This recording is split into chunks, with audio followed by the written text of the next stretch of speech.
This is where we hold them. This is where we fight.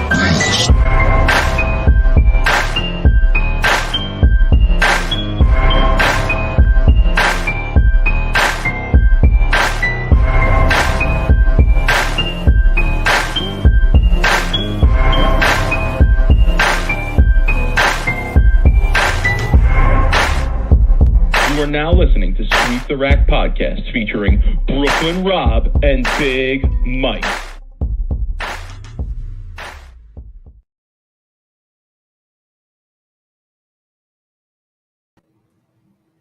Rob, what's good, homie? Mike, man, no bowling this week, man. For any of us, it was an off weekend. Oh yeah, thank God. After the disaster of a league season that it was, thank God there was no bowling this week. This is the first week we haven't had a Big Mike League review in 36 weeks. It feels like. No, there were a few along the way that I missed, right? Yeah, but you always manage to come back with a banger of a story after. So, we're gonna miss the Mr. X stories. At least that's what my biggest, favorite part of your Big Mike's League review was Mr. X, because Mr. X was the symbol of most league bowlers in this country. Like that is the symbol of a league bowler, right? Complains about everything, can't probably average over a certain amount on a sports shot. Like, it's just pretty funny to me. Anyway. Knowledge very limited, but thinks that there's vast knowledge there. But yeah, listen, like I said, I had a nice relaxing Tuesday night. I was able to actually get some things done. I'm extremely busy. I'm so busy that I'll be honest with people, I didn't even get to watch the PWBA show yet. It's still on my DVR, so we're going to talk about it still. But I watched it. I know. Oh, Mike, you went on mute. Mike, you're on mute, buddy. Oh, sorry. Didn't know I tripped the button there. My bad. But yeah, like I said, we'll talk about it. But yeah, that's how busy I am. I really haven't gotten a chance to catch up on everything that I should be catching up on. But there is no bowling review this week, Rob. So you're right. I got a good story that happened to me though, off the bowling lanes. Okay, this is a story. Years ago, when we started doing this podcast, we should talk about some stuff that happened to us during the week. I was out walking the dog. And it's always with the dog. It's always when you're walking the dog. I got in trouble with the dog. Always get in trouble with the dog. I see this girl in my apartment complex, and she has a dog. It's like 40 pounds. Looks like a Rottweiler type mix. I'm talking to her, and I said, "Hey, is your dog friendly?" And she's like, "Yeah, he's really friendly." I said, "Okay." So the dogs are smelling each other. Within a quick sec, her dog literally teeth come out and bites my dog. Okay. My dog is shook, right? He's a golden retriever. He doesn't know what the hell to do. He's like scared out of his mind. He's trying to run away from this dog. This girl is trying to pull her dog off of my dog. She falls, okay? And there's bushes behind her. She falls into the bushes, okay? This girl is literally in the bushes, and her dog is still trying to bite my dog. Dog already bit my dog. Thankfully, the dog was okay. My dog was fine. I'm yelling at her, okay, while she's in the bushes. Get your effing dog off of my dog. How dare you? I'm going to report you. All kinds of shit. This girl is literally in the bushes. Doesn't know what's happening. The dog is super, like, ready to go after me, go after Mike. It was such a debacle. This happened this Sunday morning. That there were people in the apartment complex. They were like coming out on the balconies. They were looking to see what was going on. Oh, dude, it was such a disaster. It was a scene, is what you're saying. It was a big scene. I saw that girl this morning again while I was walking the dog. I literally took the dog. I saw her walking. I took the dog. I literally let her walk by. I was giving her dirty looks. I was oh God, I was so angry. So it's always something. It's always something with the dog. Another reason not to get a dog, you know. I'm sorry that that's how your Sunday morning went. Is what it is. I don't know. I mean, maybe you need to get another dog that's a more intimidating dog. I know. No, He's too like he's maybe too you need a friendly. second dog that's like a little more vicious, a Doberman Yeah. Pinscher, perhaps. I get a pit bull. Just Right, and literally then unleashing. like you wouldn't have to worry about that. No other dogs would mess with you, that dog, or Rock. You know. I do. It's a lot though. Anyway, so uh, P-Cal's, that's all P-Cal wants in the chat. Jesus! Yeah, no, I was going to ask those type of questions. No, but, there's no I didn't chance. go She there. wasn't even No. P-Cal. She wasn't even good looking. If she was good looking, I would have helped her out of the bush. No, so like now Mike. Rob will be known in his complex as like the guy whose dog got bit. Did you see the guy whose dog got bit the other day? You know, Well, people have already asked me. It's a big, like, really gossipy community that I live in. So actually, people were coming over to me on like Monday and Tuesday, and they were like, "Oh, like what happened? We heard." Like it's like all over the complex now.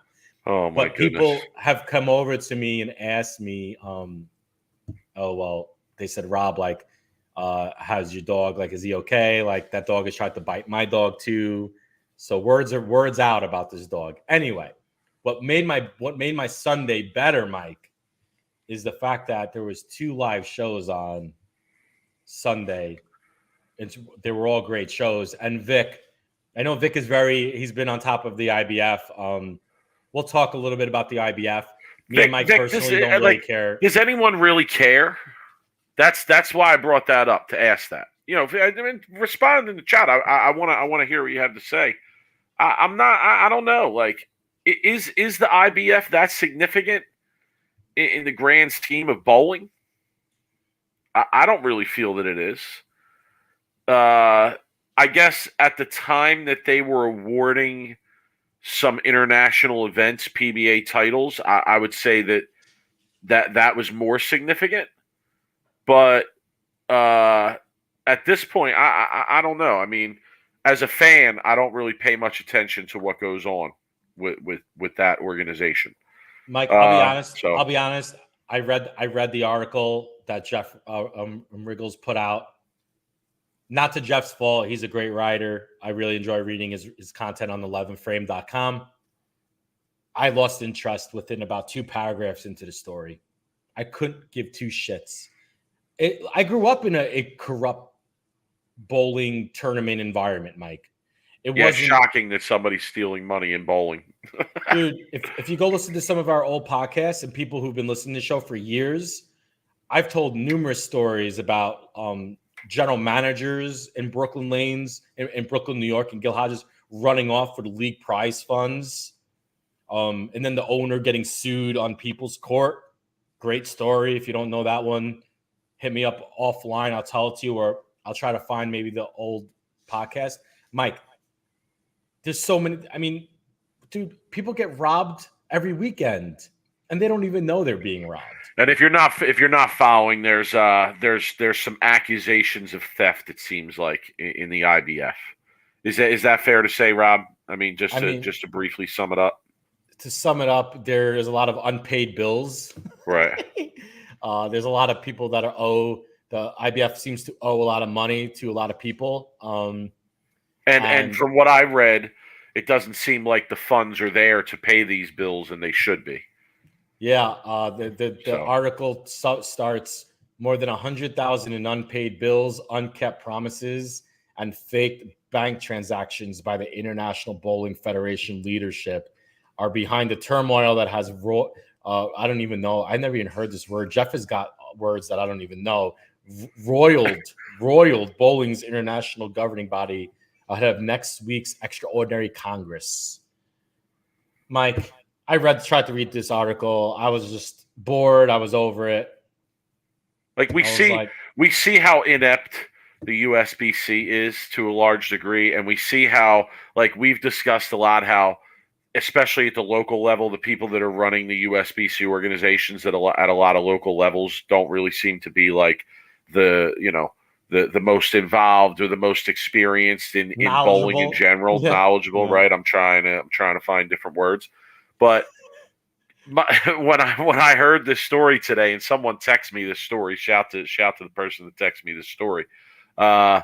when I heard this story today, my first thought was, well, you know, is this a surprise that like an organization in bowling that's international is run poorly?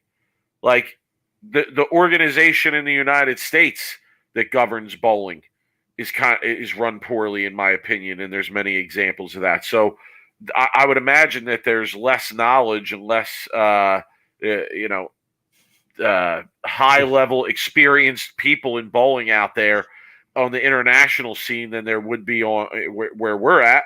I don't think that that's a stretch. So I can't even imagine. You know. So all right, let's get off of the IBF. I appreciate let's talk about Vic some bringing it action. up. Let's actually talk about some. Let's talk about the PBA playoffs. Let's talk about it. Honestly, I don't know if I'm going too far by saying this, but that might have been one of the best PBA shows I've watched in quite some time. And I know we had at least one classic this season. Okay, I feel like this may have been another one. And the reason I say that is because of the format. Number one, the format was great because even if one player like Troupe won the first two games, okay, then Tommy wins the third, and the fourth game is extremely important now. Okay, fourth game is extremely important, right? So then if Tommy wins the second game, obviously he didn't, but if he does, you know, you're talking about a roll off for $100,000. Okay, right. So to me, there was a lot of excitement, even when the matches weren't that close. You still could talk about the next game and what the strategy was going to be for both players, for each player, right?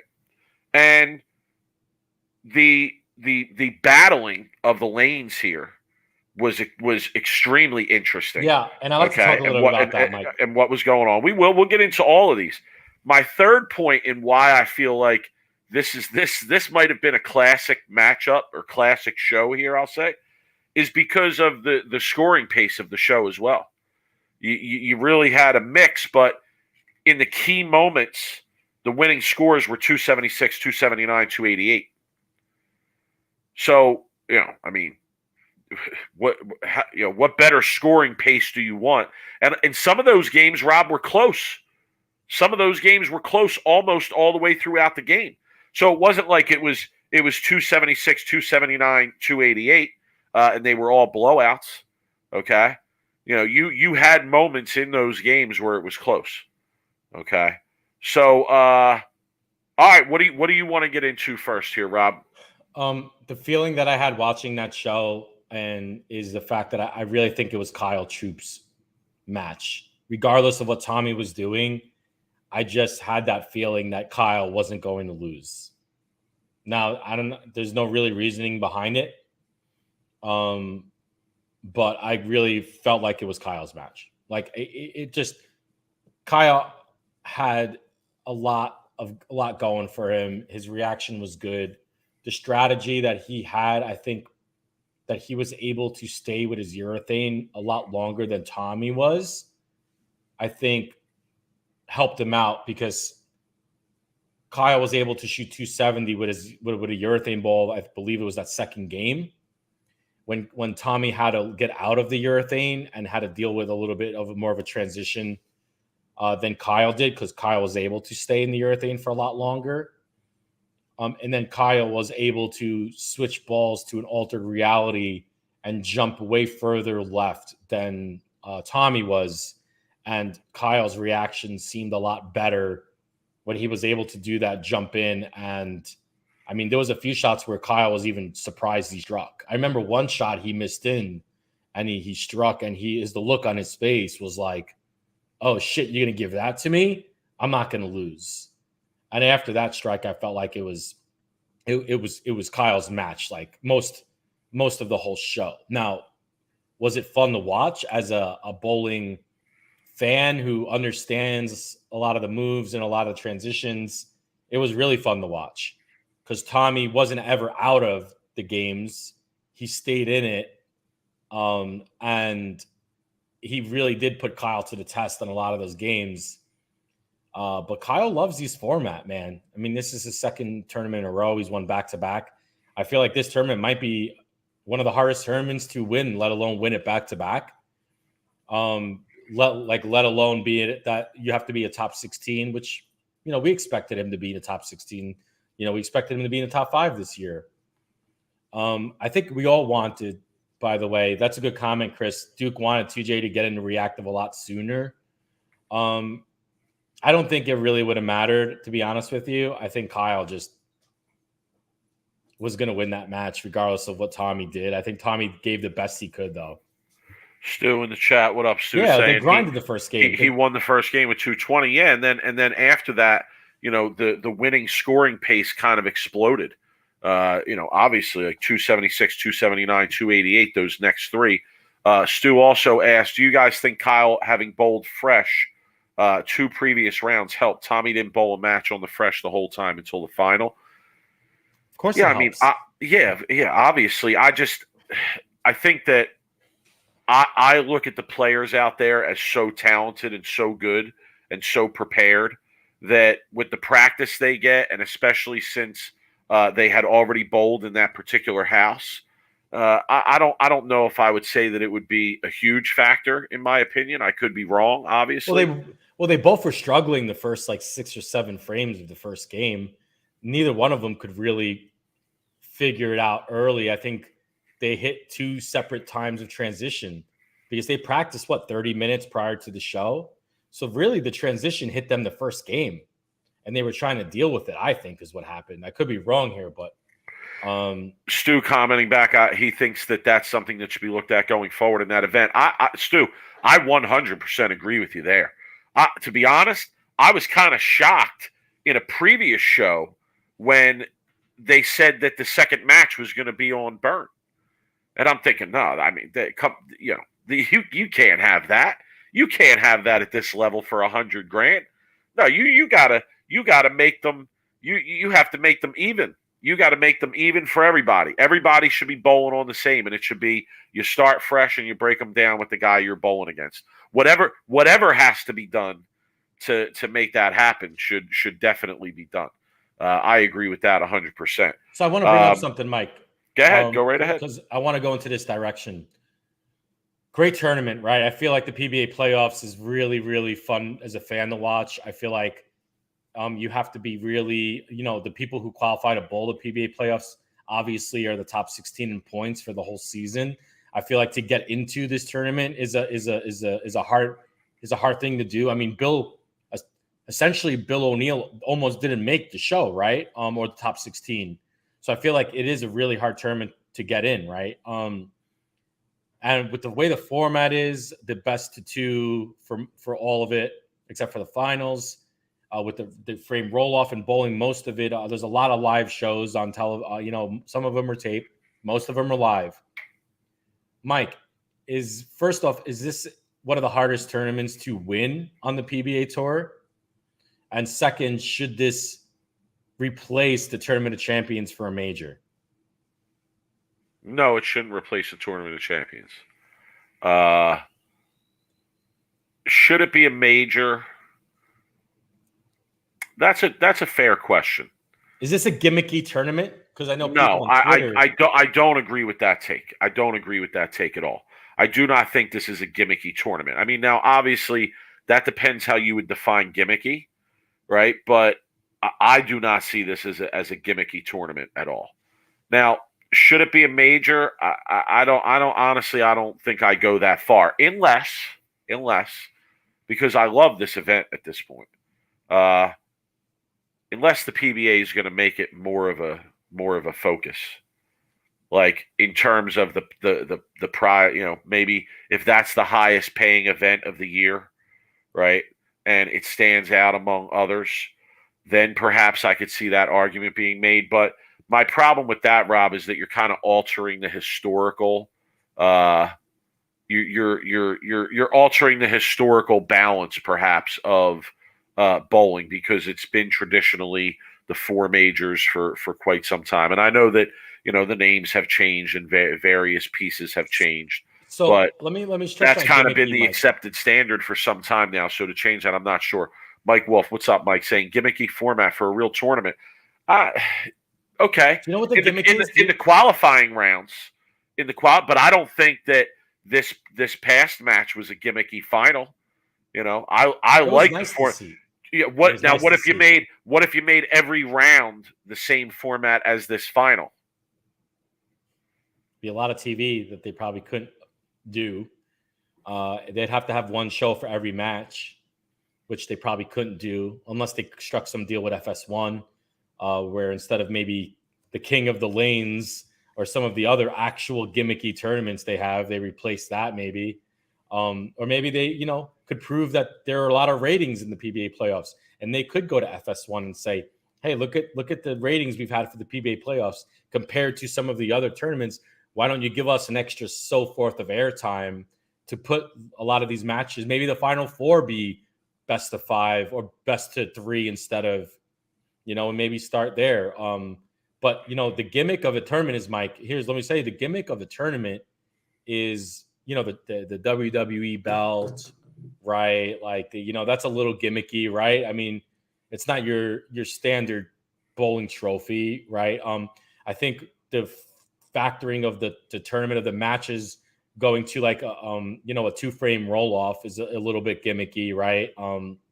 So yeah, it is a touch gimmicky, but to me, it's a super hard tournament to win just because of the competition that you have to bowl against, in these matches. And you're talking about the best of the best over the course of a season, right? Okay, so you have to get in the right. They earn the point system. You're earning your way into the field into this final this final 16. Okay. I don't think it should be a major. Somebody's saying, the Players Championship in golf, David Tolson mentions, is sort of a unofficial major. Maybe this could be considered the same way. I don't really have a problem with that. But I do like this event. I do like this tournament. I think that it's a really unique opportunity for the PBA to promote the best players. The players that are likely to go on and be seen most often on shows in the future. It's a chance for them to spotlight them. You kind of know, you know in advance who's going to be bowling who. We had a lot of betting in this tournament. I lost this weekend. I picked Tommy Jones more based off the odds than anything else. Kyle Troupe was minus 200. So, so here's my thing: is put some money on Tommy Jones. Lost that, but I really like this event. I think it's a unique event. I had a thought. People are going to criticize me for this and say that I'm nuts, but I would almost be okay with just having the majors and the PBA playoffs be the TV schedule for bowling. Get rid of the gimmicky events. Get rid of the. I don't like the gimmicky events. They're not going to do the PBA league the right way, so get rid of that. We'll talk about that in a few minutes, right? But get rid of the gimmicky events. Just do the big stuff, the majors. Maybe I would be debatable for a World Series of bowling show or two, but I don't know. I mean, I think the quality of this event allows you to focus on the best of the best and promote those 16 players and, expand that format a little bit, make the format itself less gimmicky. And, then I think you really got something there. The one thing I did like a lot that we don't ever get to see on live TV is 2 of the best in the world bowling more than one match against each other. How often does that happen where you have 2 pros and they're bowling against each other for 2, 3, 4, maybe even 5 games on one show?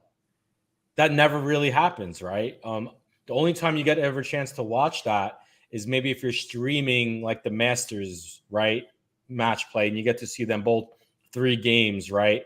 Or maybe when they used to have the old match play format where they used to bowl 4 out of 7 bracket, right, which was a really fun format for the fan, right? Yep.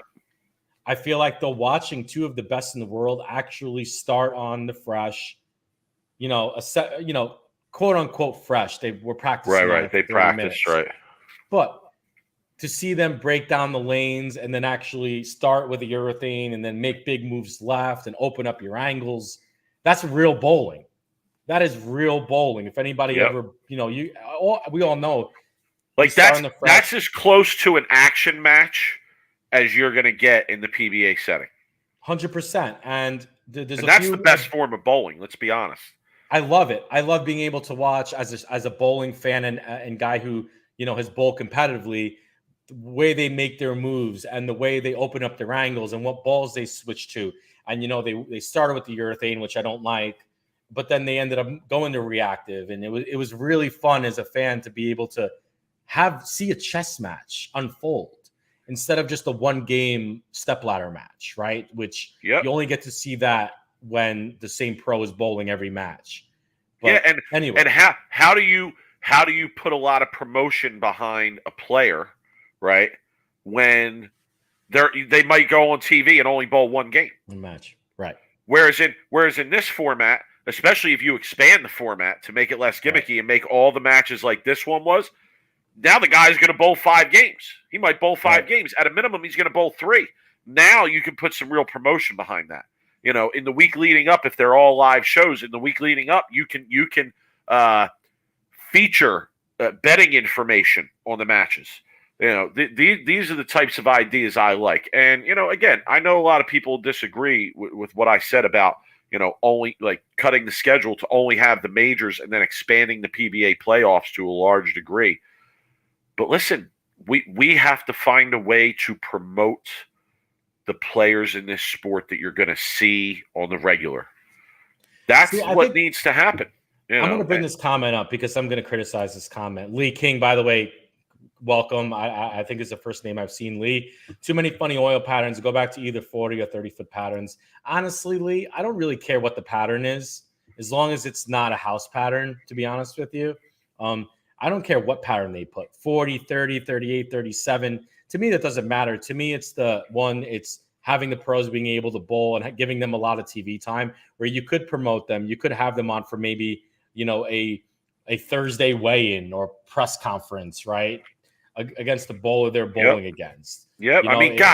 Rob, think about all the betting possibilities too. I know the marketing you could put behind the show. You got the overall winner. Then you got game to game if you want, like who's going to win this game. You got total score over under. I mean, my goodness, it's like it's a gambler's dream. It really is. It's and again, like it's the closest.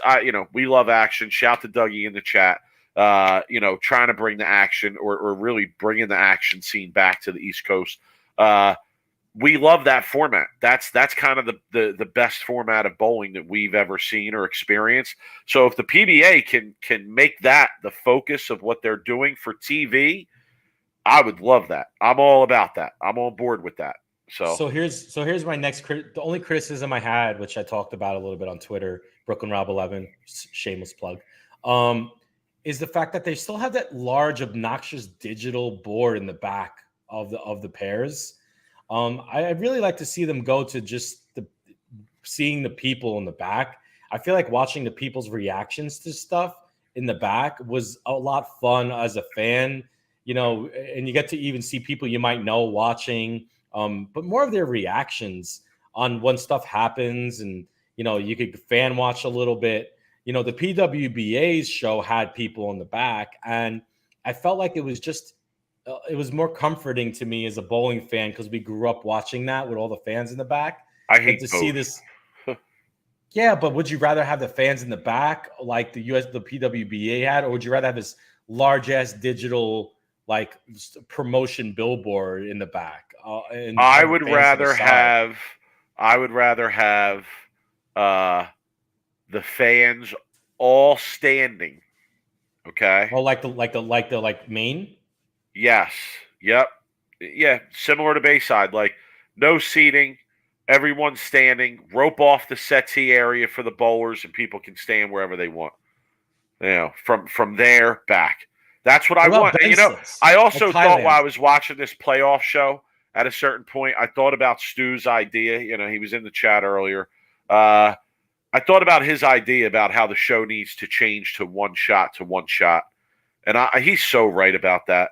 He really like. There were points in this show where I was like, no, this is the perfect time where it has to be one shot to one shot, because it would radically change the pressure of what's going to happen here. I think it might have been the second game where Jones was finishing out the game and he had to bowl the 9th and 10th frame before Troupe got up for the 10th. And I thought, wow, if Jones got up in the 9th frame and struck, and now Troupe has to get up and throw his first shot in the 10th, or maybe even the whole 10th frame, that completely changes the pressure in the match, and I like that better. So I'm trying to create the drama. I'm trying to create the atmosphere, right? I want people with drinks in their hands. I want it like darts is what I really want it like. Right, but I want an announcer. I want an announcer on the lanes saying this player needs to do X to stay even here. But I agree. Like, I do like the quiet. It builds a lot of drama when the fans are quiet while the bowler is getting up to throw the ball. And then once they release the ball, then let all the chaos ensue. I've always been a fan of that. I don't like that when they went to the cheering while they're bowling. Like, me either. And let me be clear. I'm not saying that everybody should try and mimic what Bayside does. However, I think you can have general background talking noise, like just general background noise. No, without people yelling and screaming. I don't think it has to get absolutely quiet. Yeah, I like the quiet. I like it. Maybe at some points it does. I agree. You know why I like it? You know why? Because I like it because it sometimes the bowler might get distracted because someone makes a noise or coughs or sneezes, and then it builds drama. I think you need to get rid of that. It's so stuffy. No, but some of the best bowler reactions come from that, right? AK Pete Weber, right? Where he would get angry at a fan and he would point at the fans. And dude, that's one of the reasons why people have such a terrible opinion of bowling, because they look at that and think, look at these stuffy bowlers who, will put their ball down and yell at someone because they coughed or sneezed. What about golf? They do that in golf and nobody really says anything about golf. They're really quiet. I mean, there's people that have signs. And quiet makes it harder. Charlie, 100%. Yeah, I agree, Hoss. I agree. And that's why I said at some points, it should get quiet. But Rob, you and I know, like, that's how action environment is. Like early in the match, everybody's kind of talking, and then as the match gets to the 6th, 7th, 8th frame, everybody kind of quiets down and starts paying attention, unless it's a blowout. Then it's like, all right, well, we're just going to chit chat, it's a blowout, whatever. And I think the crowds still have to learn how to act in a bowling environment. Dougie bringing this up. Are they still hiring local models and stand-ins for the audience, like they did when I was in the Bolero Elite Series? I'm not aware of that. I don't know. Dougie was one of the models they brought in. You didn't know that? I didn't know. Yeah. I did not know. I know he's big on TikTok, though. I know that. I see you, son. Anyway, so let's talk about the match here. Get into more of the match. So Kyle Troupe obviously wins, right? Second. Well, the key game was game 2. I mean, that was it. Game 2, because game 2 was it. I mean, Kyle Troupe, he just buckled down. He buckled down and bowled and made shots and bowled his best when he needed to bowl his best. Tommy put all the pressure on him that he could muster, and Troupe got up and responded every single time. Okay? Yep, and game 2 was the absolute key. Game 3 frames into game 3, you knew Troupe was losing that game. Okay? 3 frames 100%. Into that game, you knew Troupe was losing that game. And you knew that by the end of that game, he was going to switch balls and find something, and he was going to be locked in for that last game to try and not have it go to a roll-off. And, like, I felt good in my analyzation when I said that during the show, watching it, and I'm like, oh, yeah, well, clearly here's what's going to happen here. And, yeah, that's kind of how it played out. And that third game was kind of misleading a little bit. Yeah, but I did feel like going into game 4 that I felt like if this was Tommy's chance, like I felt like Tommy like weathered the Kyle storm, and he got through where he needed to get through. Like he won one game out of the first three, and I feel like it was Tommy's game 4. I feel like what happened to me, why Tommy kind of struggled or didn't win game 4, was because I felt like he used a ball that wasn't a strong enough ball. Kyle switched to a lot stronger ball. He went front 10, Hoss. Game 4, yeah. Well, 10. I know. Well, I'm just saying. So what are you gonna do? No, but you could. He got locked in and he went front 10. I know, and Tommy was still in the match for a while too. He was, but like, again, when Kyle needed to buckle down and get up and hit the best shots, he got up and made the shots. He did. And I said at the beginning, I said that it just felt like Kyle's match the whole every game. It felt like Game 2, it didn't. I disagree with you there. Game 2, Game 1, he almost pulled 300 again from the game 2. Yeah, but Jones was in that game the whole game. He was right up until the 9th, 10th frame. He was in that game. Game 1 was decided on breaks. Okay, Game 1 could have went either way. And Troupe gets up and makes the spare to win that game. Also, can I say this? His spare shooting was another difference here. Well, Tommy always misses his spare. Did I tell you? Did I say last week? But Troupe gets up, he makes the bucket, okay, and makes that 7-pin, to win the game, okay. So those are huge shots in a match like this. So his spare shooting was a huge difference here too. But I don't agree that Troupe. I felt like Troupe was going to win the whole time. Now it could have been because I bet on Tommy too and was kind of rooting for him, but I didn't feel that way when I watched it. Right, I felt like. No, Jones is in this. He's in this, but he's going to have to get up and make every shot count. And honestly, he did, and Troupe did. Yeah. No, I agree. And Kyle did buckle down when he needed it. So, hey, shots to Kyle, man. To think when this tournament first started, there wasn't even a title until they made it a title, when there was so much pressure on everybody, including us, to make it a title. And to think now, like it's one of the probably hardest titles to win on the PBA tour, in my opinion. And you know what? Kyle Troupe is the back-to-back champ.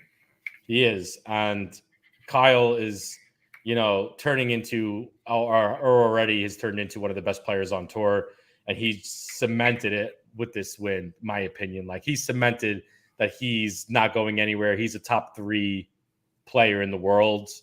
Top 5, arguably. He's a top 3. But anyway, yeah. So later on in the afternoon, Mike, there was a PWBA show. It was the first stop in Rockford, Illinois. And hold on, can I bring this up? Can I bring this up real quick? Bring it up. Charles Reed says, how much did losing Simo, Belmo, and EJ early hurt the show? You know what, Charles? That's one of the things that I think is so great about this event and this format. Sure. It didn't hurt it at all.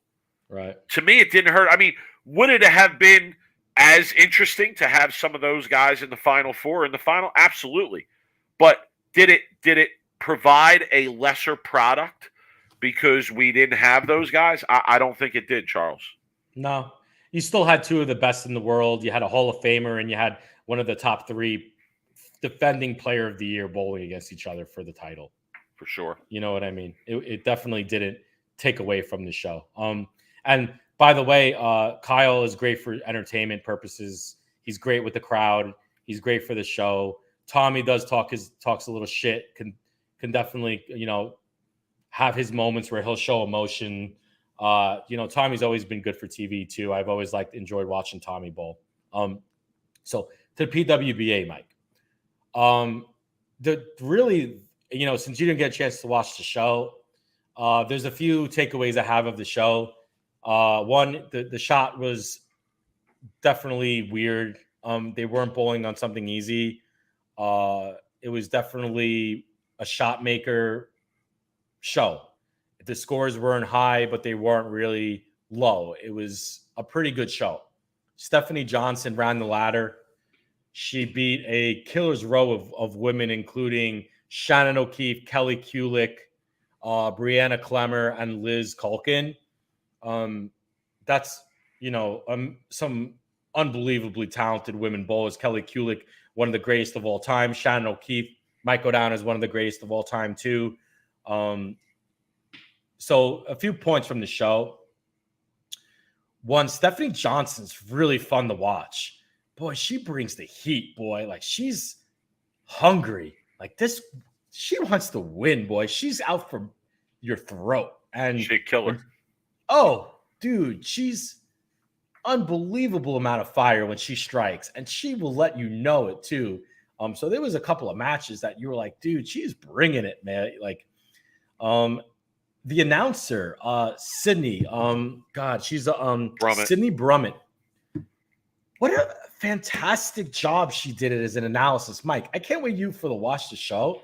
I want you to listen to her analysis, dude. She was talking about stuff that I think Randy Peterson needs to go into more. She was talking about transition and ball switching, and I mean, she obviously knows what she's doing. She's a great bowler. She's a professional bowler. But the way she articulated it, Mike, I really enjoyed listening to her. And I tweeted it out, and I was just like, dude, she needs to be, if she's not on the show, she needs to be analyzing, the show more than none. I know she's done a lot of, I think she's done some intercollegiate analysis. Yeah, but other than that, first place, Mike, 20,000 for Stephanie Johnson. Second place, Liz was 10,000. So, good prize fund for the women. First stop. So, I mean, that's a high level view of the show, Mike. It was. I love this. I got to bring this up. I love this. Sure, look at what our guy Nico did. He did our rundown. We need to do this. We now need to take this and do this ourselves. We need to run down the PWBA like we did the PBA. He would go ride with Shannon O'Keefe and Stephanie Johnson. Okay. Spare shooter, Verity Crawley. Why, Nico? Tell us why. Not ride Nico with Jordan. loves the women tour, man. He loves the women tour. Not I see you. Not ride with Jordan Richard. No, Karen Rocio. Okay. I see you, Haas. Brianna Clemmer. That's a good one. I understand that. And Milk Carton, Rocio Restrepo. All right. I like it. So right. I want to bring up John Stevenson's it. comment here. He disagrees with me, which is great. People they like to disagree with me. My wife kept asking me questions because she was too technical in her speak. I feel like it is a tough thing for an analysis to please the fans like us who know what she's talking about, and to kind of dumb it down for the people who don't know the technical side of the game. I feel like would be the hardest thing if you were an analysis, if you were doing an analysis, right, for the show, is how do you find the line between being too technical and pleasing the high level bowlers like ourselves, and to make people who don't really know that and have them understand it. I feel like that's always been a struggle for Randy. I feel like that's a struggle, for probably Sydney. I came at it as a fan who knows what she's talking about, so I enjoyed it. Now, that doesn't mean somebody who doesn't understand it enjoyed it, and I respect that point of view. So I don't know. I feel like there needs to be a little bit more education on the shows and sometimes what she's talking about. Maybe she could make a comment and then explain what she's talking about. Talking about maybe, break point and transition and, some of these words that we know and we've grown up knowing, but maybe someone like, John's wife who doesn't know could maybe try to do a good high level, basic version of what she's explaining. Hold on. Wrong comment. Sorry. Eddie Grumman asking, what do you think of the PWBA voting to change the payout scale of the major tourney, spreading the money out so it's not as top heavy? How are you asking me that question? Are you asking me that question from the perspective of the players? Because if I'm answering it from that perspective, I'm going to say I like it. If you're asking me as a fan of bowling, I'm going to say no, I don't like it, because I think that bowling for more money attracts a little bit more attention, brings a little bit more legitimacy to the sport on TV. I think if people turn on bowling, professional bowling of any kind, men's, women's, and they see that the top prize is $20,000, which in today's environment, let's be honest, is not that much money. I don't think that's really a great look or a great promotional tool. I would rather see those top prizes, those 6-figure prizes, but the reality is that there's a lot of people out there trying to make back their money that they're putting out, and if you could spread that money out and more people out there can make $1 instead of lose $1 being out there, from the player's perspective, I totally understand it. But Eddie, good question though. Mike, I got to read this comment from Captain Polish. I'd like to see more regular people watching bowling. How reactions changed in 2022. I kind of feel like we need to do a regular people watch bowling on a PWBA show. Okay. And see what their reaction would be watching a women's show. And I feel like we need to bring back an old school show with like Tish Johnson and like, like some of the old school, like maybe like the old school PWBA, like before they like went under, the Queens. Yeah, they're not paying $100,000 for the Queens this year. They made the money better for the bottom, but they're still paying $60,000 for the Queens, and it seems like the prize fund's better overall though. Nico in the chat telling us the Queens start tomorrow and he's ready. Yo, he's taking off for work probably. Nico, you might be the PWBA's #1 fan, my guy. I know, I think so. He loves the PWBA, man. Absolutely. That's clear. We get it loud and clear. Lisa Wagner, maybe a little Lisa Wagner show. Maybe a Michelle Feldman How about this show. name? How about Alita Sill? Ooh, Alita. Okay. How about Davidson, the lefty? Dee How about Davidson, the smooth lefty? Robert Hamilton. Alita Sill. Dude, you Tish Johnson, though. Tish Johnson was the best to me. I would watch women's bowling and then go practice and try and throw like Tish Johnson because she was that good. But she was so smooth. She was. She would just let the ball just float down the lane. And it would just be revving, make a nice strong move. Oh God, she would. So when do we see the first, or have we seen the first woman two-handed bowler to make a PWBA show? When does that happen? Don't know. I don't know who's in the pipeline there. So yeah. Oh, dude, Kim Adler. Kim Adler. I like Kim Adler. Think about all the old school women bowling, and I still will make. I got to be honest. I never had a crush on any PWBA player. If that's what Johnny Jr. is insinuating in that comment, I don't know. Like when I watched PWBA, it was not crush material for me. I'm sorry, fellas. Hey, I got John. If that was crush material for you, you were spending too much time at Carolier, homie. Hey, way too much time at Carolier. Rob, if that was crush material for you, you were spending way too much time in the bowling alley. See, now me, Big Mike, I was out. I was out with the people. I was out with the ladies hanging out. Hey, the women. So I don't want to. Watching women's bowling was not a crush thing for me. I don't want to get it. I don't want to get involved in this discussion about the women today that are bowling because the women today have evolved in a lot of that sense. But look, like. I definitely respect the women bowling. I do. These women are so good. They are just, they're great bowlers. And I just want to see them have as much success as the men's. And I really feel like between the bowl.com, the bowl TV, the money that's getting thrown at it, the USBC, kudos to them, like giving these women a place to bowl, giving them a streaming service to watch. Because, years ago, Mike, they didn't have it. They went under and, they weren't bowling for a really long time. So it's great to see them on live on bowling on TV on FS or CBS Sports, I should say. Nico commenting that their patterns are harder. They can't jump into the fifth arrow. I don't know so much, Nico, if it's that the patterns are harder more so than the breakdown is different. The breakdown out there is much different than what you're going to see on tour. John Stevenson saying, "What's with Flo? What's going on with Flo?" Yeah, I saw they announced the summer they're going to have super regionals over the summer, and they're not going to be broadcast by Flo. They're going to be broadcast on the Facebook pages of the regions where they're at. So I don't know. Maybe Flow's that's the done, direction man. of the Yeah. Obviously, Flow's done, I think dude. we talked about it before. I think that the handwriting has been on the wall for a minute there. All right, Rob, can we move on? Yeah, we can move on. All right, Absolutely. let's there's the other thing we wanted to talk about tonight and touch on tonight is the PBA draft. PBA draft was today, Rob. PBA league draft. So all the league teams are set now. Whoopee. And I know when I know backstage before we started when I brought this up and said, are we talking PBA draft here? You were kind of like, like I'm over the PBA league. It was kind of your point, and you know what, Rob? I don't disagree with you.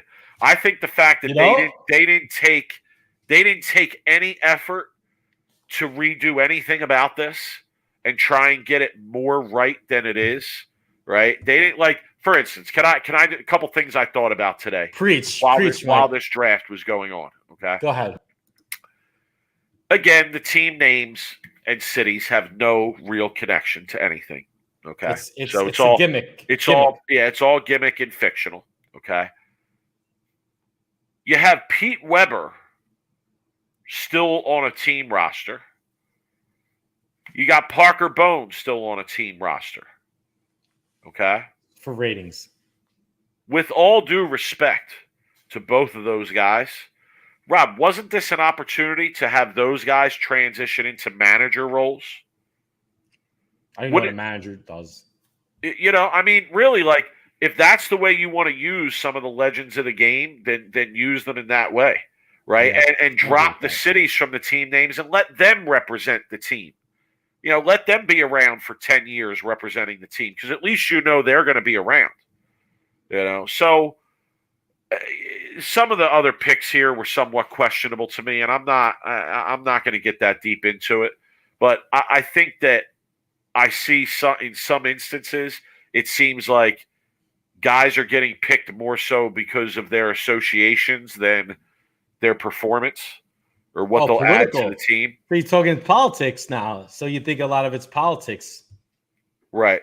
So, and you know what Jimmy is saying? One team could be called the Pete Webers. The Pete Webers. No, but what I'm saying is why couldn't it be, Jimmy? Why couldn't it be just the Kingpins with manager legend Pete Weber? Mike. What's wrong with that? Okay, is that hard? I don't know. So it's let me say my piece. Frustrating to me. It's very. That's why I feel like I'm done. I'm done with the gimmick. But I do want to talk about some of the picks. I do want to go through some of the picks and talk about them. But go ahead, Rob. What's your point? My point is it feels like they're just going through the motions at this point. There hasn't been any big announcements, or I don't know, maybe like the expansions. I don't even know where they're at with that. Right. There hasn't been any really new updates, new motivation for a fan to get involved in the draft and the summary and the players that are picked and to do even a mock draft at this point. I'm over that. I don't even, whatever. Put the bowling on TV. Let's just watch them bowl. Let's watch them compete at this point. But as for making it into a big deal and having, a big promotion around it, I feel like they are over it. They're not even spending any time, promoting it. I didn't even see a lot on Facebook or social media in regards to the draft even being today. And I don't really care who was picked and who wasn't picked. I don't. And I'm just coming from a fan. I just don't care. Just give me the teams, let them bowl against each other. And it kind of lost its luster a little bit. It's lost its, pizzazz or flair. When it first started, we were all excited. I feel like they did miss the bus on when it first started, and it was getting a lot of momentum, and a lot of fans were looking forward to it. Now it just feel like it turned into the XFL. Well, yeah, to me, it turned into a souped up version of the team event they used to do that was organized by staff. You remember that, where they would go to Great Adventure or somewhere during the summer, and they would shoot a series of shows, right? And it was staff teams. It's sort of a souped up version of that.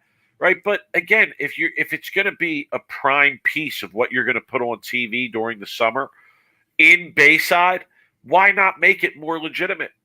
That's what I don't understand. Like, I think they have a great product with it. I really do. I think they have a great product, but they're need just to not re-release using it the right way. But Robert Mattingly, BJ, how would you improve the league? I think we need to re-release your document that you document, but your article that you wrote about how to improve the league. And I feel like that still holds true to today.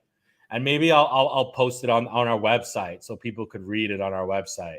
And I feel like that would be a perfect article for us to re-release again. BJ, Mike wrote a really fascinating piece about how to improve the league.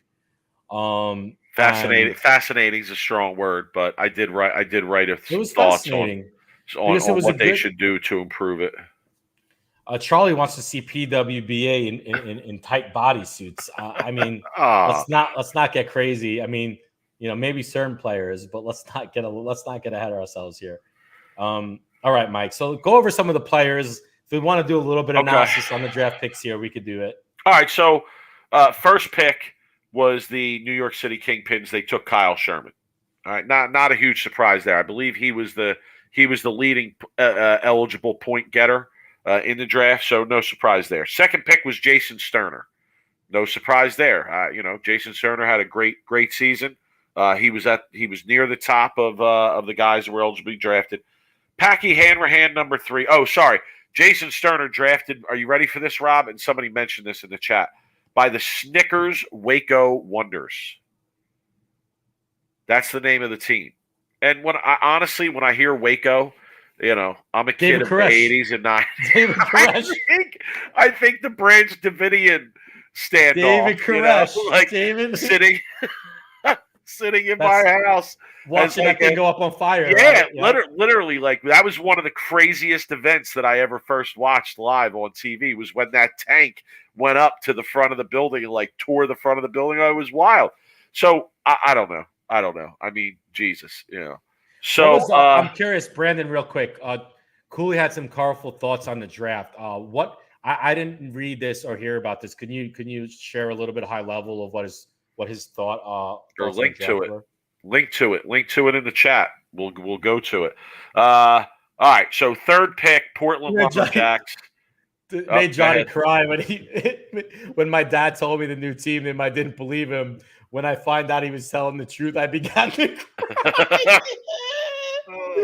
Oh God! He's got to remember David Koresh and the Branch Davidians. He's got to remember that. I mean, that is like an impactful thing for people around our age. All right, it was like the astronaut blowing up. It was just like what a Challenger disaster! Oh my goodness! Yeah. Man, I was in the bowling alley watching it. Yeah. We're going off the rails here.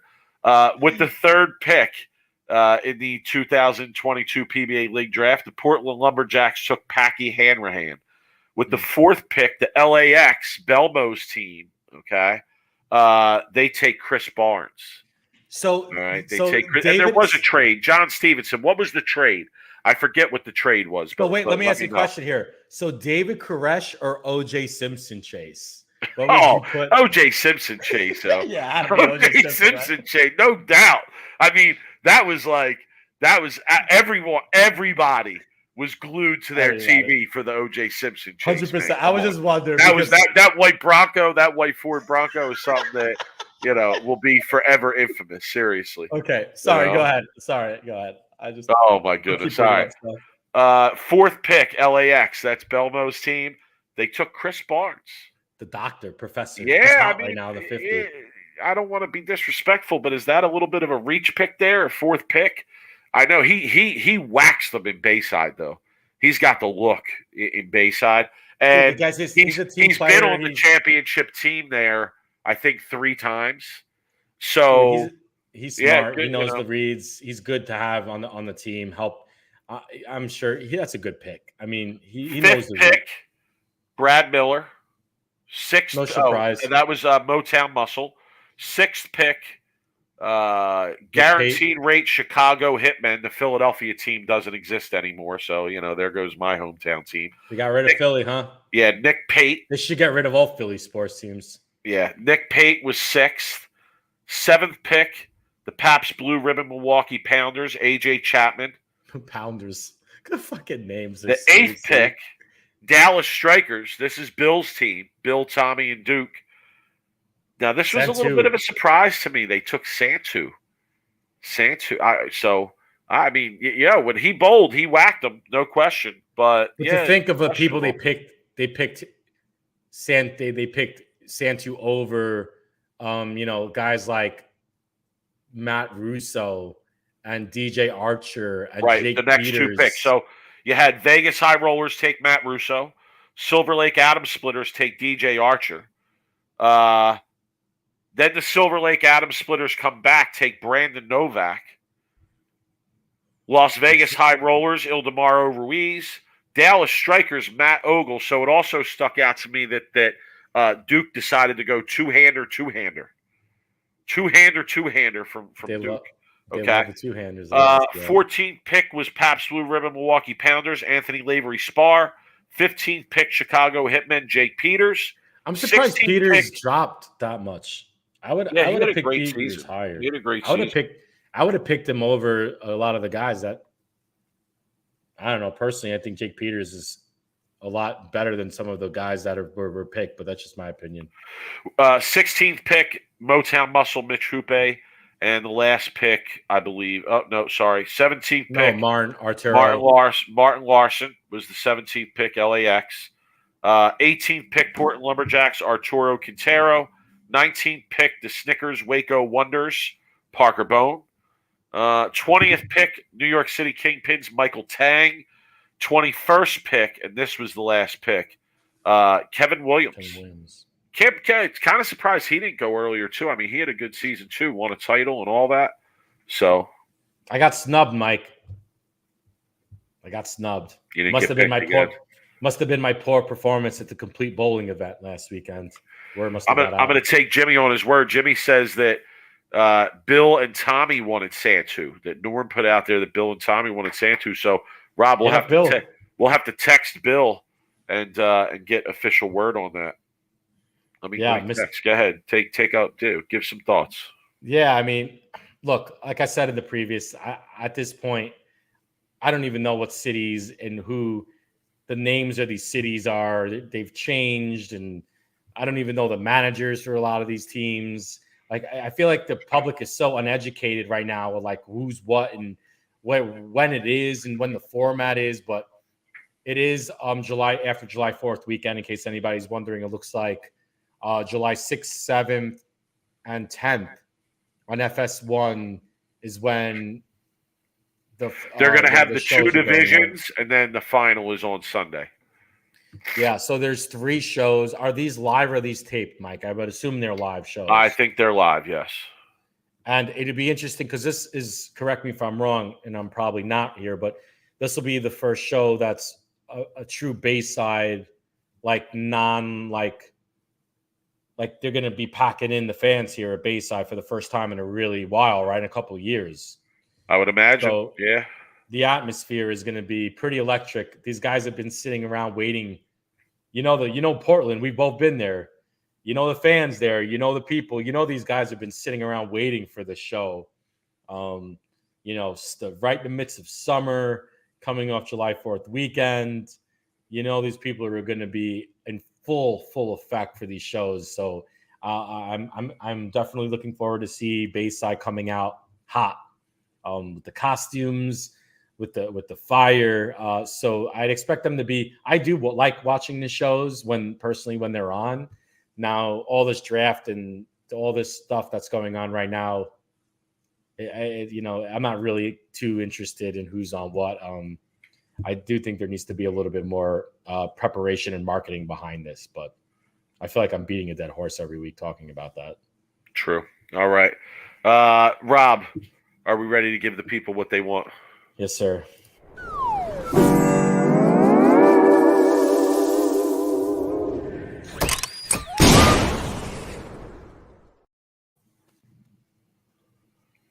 Mike, are we going to be allowed to bet on the PBA league since they're live shows? I hope so. That would make me a lot more interested in the teams and when they bowl if we were allowed to bet on the league, right? I think that would be an interesting gambling. But again, that format is so crapshoot. Funky. Yeah, one break goes one way. That's the difference, and yeah, it's very, very crapshootish. Which I mean, any bet is like that to a certain extent. But I just feel that in that format, it's a little bit tough. All right, Rob, I'm going to go first here. Go ahead. I'm actually giving a known bowler worst of the week. Ooh, I like it. Sam Cooley. Okay. Did you just see what he wrote about the league? No. This was previous. It's kind of ironic that somebody brought him up, right? Okay. He posted the following, and I got to describe the picture. They're at Belmo's Bowling Center. Okay. In Australia. Orange 10-pin bowl. I think that's Belmo's place, right? It is, correct. And it's Sam Cooley in his sponsored gear, global shirt, all that, right? He's holding a check. And then there's two other guys next to him also holding checks, and one is holding a trophy. And neither of them have sponsored gear on or anything. They look just like two kind of regular, normal guys. And Sam Cooley in the post says the following: second place at this year's Orange Open. Been about 5 years since attending this great event. Here's why I have to give it worst of the week. There's several reasons why this is worst of the week. Okay. Sam Cooley finished second at an Orange Open event. I mean, are there guys that are that good in Australia that he would finish second? He's one of the best bowlers over here, let alone over there. And where's Belmo? It was in his house. Did he not bowl? Did he finish fourth? Was he out of the top three here? I don't understand. So do you think Sam Cooley should win every event he bowls? That's not a pro tournament? I would say that if you put a pro of his level up against an amateur type player, that yes, they should win almost every event they enter. Dude, Sam bowls my area, and he bowls those same tournaments that I bowl, the complete bowling events. Now, does he win? Yeah, he's won a decent amount of them. But does he win every event? No. I mean, he loses but the amateurs. Orange Open? I don't know. Australia. Orange Open? I don't know. Maybe I'm wrong. Yeah. Maybe Orange Australia has an extremely strong bowling community since Belmo has risen to such heights in the game. I don't know. Maybe Orange Bowl is the mecca of Australian bowling. Rob, are you telling me that if I tell you, Rob, there's a tournament in Australia called the Orange Open that's bowled at Belmonte's home house that his family owns. Rob, who do you expect to win that tournament? Yeah, but I wouldn't expect Belmo to bowl that tournament. Answer my question. Who do you expect to win that tournament? If Belmo bowls, I expect Belmo to win. And if Belmo doesn't bowl, then who would you expect to win? I don't know the Sam roster. Cooley. Sam Cooley. I mean, that's a no-brainer, right? Who's the other great Jimmy saying heard he lost to Belmo's son? No, he didn't. So listen, I just found it shocking when I saw that. I said, "What?" I would expect Belmo not to bowl in a tournament that his home house is running. Okay, I would expect, unless he's, I don't know, just my personal opinion. Like, I would expect him to kind of bow out and not bowl in a. Not only is he the best bowler in the world, arguably the greatest bowler of all time, but he's bowling in the house where he's grew up bowling and his parents own. I mean, how could you expect him not to win? But why would you expect him to even bowl? I would bow out and maybe be there to give the trophy or fair, have some kind of But if you bowl, presence. Oh, you have to. You almost better win. That's what I'm saying. Mike, could you imagine if I bowled that tournament and I won and I beat Belmo and I walked in the next week on our show Wednesday and I said, Mike, Not only did I win the tournament that Belmo's his parents own, but I beat him in the finals in the house. He's got nothing but to lose that tournament. He has nothing to gain. He has to win that tournament. Okay. So I don't know who posted this, but this got sent to me, and I saw this myself. All right, folks are getting a little serious in the chat. I'm joking, folks. All right, it's worst of the week as a joke. Okay, all right. Do you not see the comedy of my presentation there? No, you missed it. I'm sorry if you missed it. Go ahead, Rob. 80% of the shit we do is joking around. We're serious 10% of the time here. It's usually when we're actually talking about like serious bowling.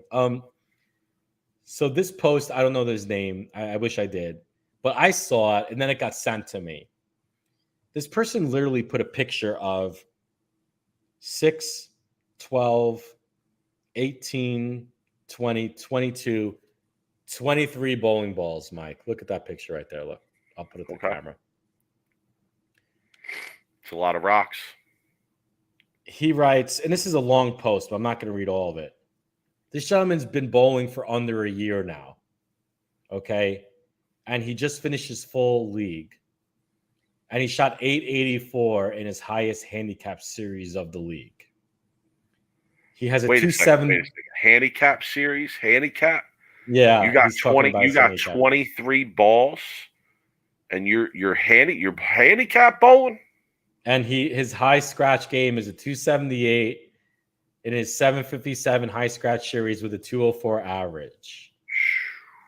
His guy literally goes into this, Mike, this like half a page long post about how he has the best coach in the world, how he's going to he's going to be in the PBA finals in the next couple of years.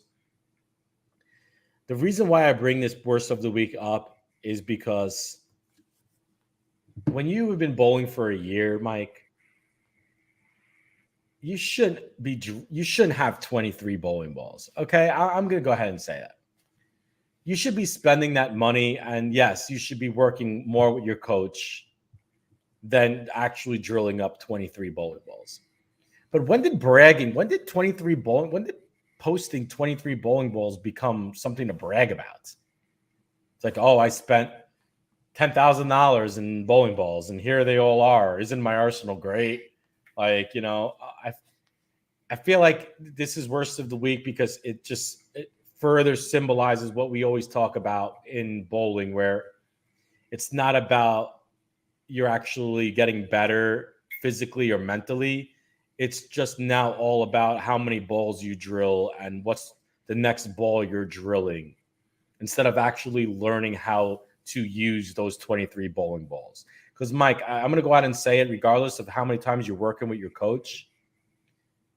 If there was a tournament coming up this weekend and this person was bowling and they gave him the pattern of what he was bowling, I guarantee you he had no idea what balls to take with him. No idea. Well, it's funny. Jimmy just said in the chat here that, dude dropped thousands on balls, can't even buy his way to a 300 on house. And actually, you know what? Having 23 balls might be harder than only having 5 or 6, especially on house. Because if you only have 3 or 4 or 5, you're going to throw the similar ones all the time and eventually match up and shoot that 300. But if you got 23, then you're always throwing different ones. You might not match up.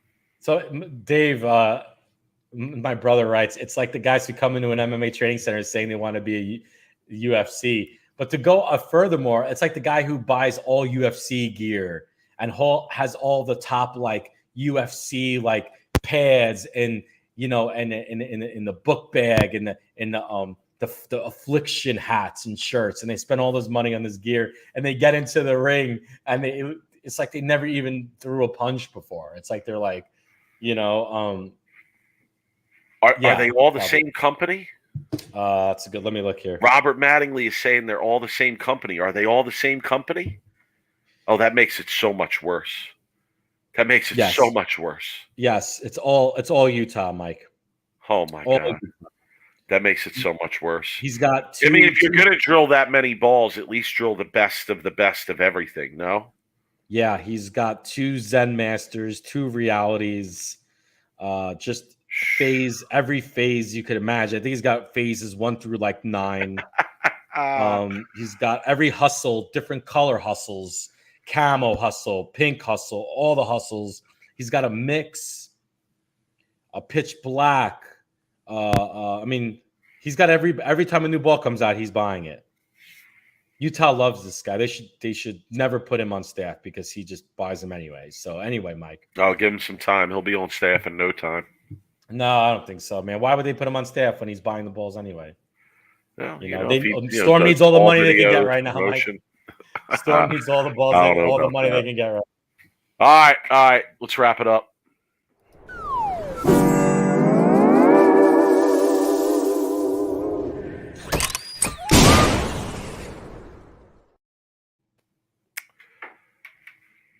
Rob, final thoughts. Yeah, I got tomorrow off, so I'm going to practice. So that's what's on my mind. But I got to talk about this picture that was freaking hilarious that I retweeted on my Twitter account. If anybody saw I think it was a PBA 50 picture of Tom Hess holding this little check up. Mike, did you see this? Yeah. And the guy is next to him holding this big trophy with a big smile on his face. I think it's probably just a photo that got captured at the wrong time, like just wrong facial expression at the wrong time for Tom Hess. But yeah, I did see it. It was kind of funny. The picture is so funny. And I feel like this needs to turn into a meme. And I'm sure Jimmy could probably turn it into a good bowling meme. And I thought about what could I write? But Tom Hess is looking his face with this little check. And this guy holding this big trophy with a big smile on his face is one of the funniest pictures that I've seen. So if you haven't seen this picture, go to my Twitter, BrooklynRob11. I retweeted, I think it was a couple days ago.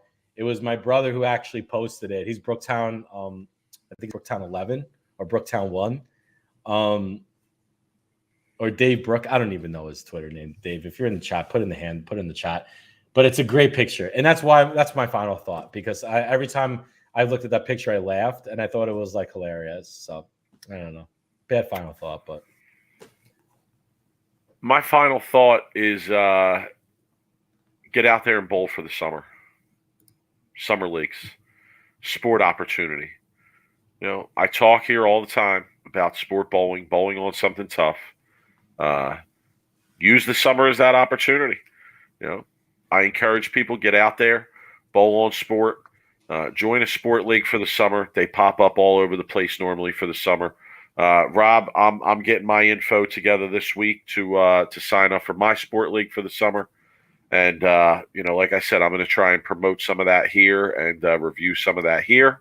And, yeah, I just want to let everybody know, get out there, try the harder side of the game. See how you feel about it. Come back, report to us, email us, let us know.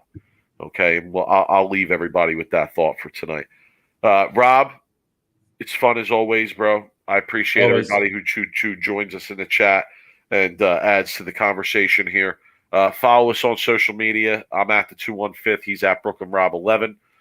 Check out our website, sweeptherackbowling.com. Queens of this week, Mike. Yeah, Queens this week. Yeah, $60,000.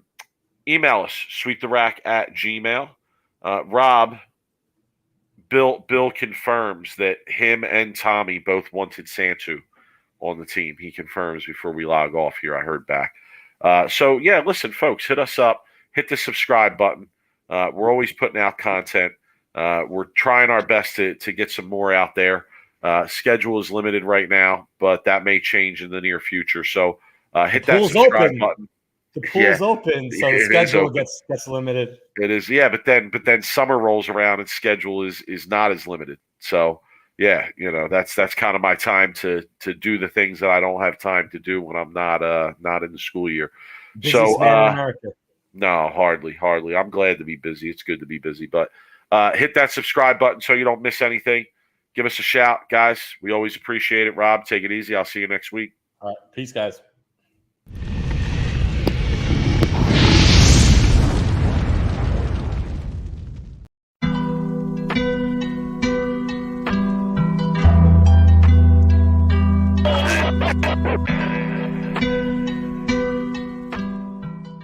You are now listening to Sweep the Rack podcast featuring Brooklyn Rob and Big Mike.